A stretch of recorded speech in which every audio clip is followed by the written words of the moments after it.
Hi, Jules Yates. As one of the members of the Forms Committee over the past year or so, the committee has spent time doing some key revisions to both the residential purchase agreement and the vacant land purchase agreement as well.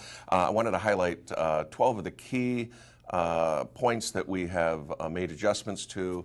The main purpose of it was to tighten up timelines, avoid confusion, and other issues that have come up over the years regarding the current purchase agreement.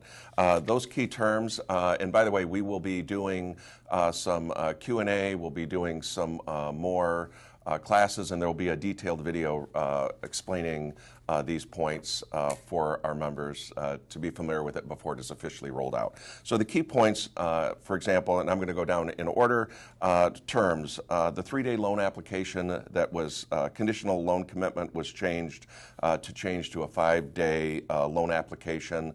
That was just a minor change. Earnest money, to avoid ambiguity in collecting the earnest money at acceptance, we did tighten up that provision as well to allow for additional time if needed. Fixtures and improvements, we did clarify the list and to reflect some of the more common disputed items such as TV mounts and such. The possession agreement, since there seemed to be a dispute over the time, we did tighten up the date and time regarding that paragraph. Property inspections, there's been a lot of confusion as to whether or not making a modification to that affected the seller's ability to cancel. We tightened up that provision as far as clearly spelled out how the inspection provision will be handled.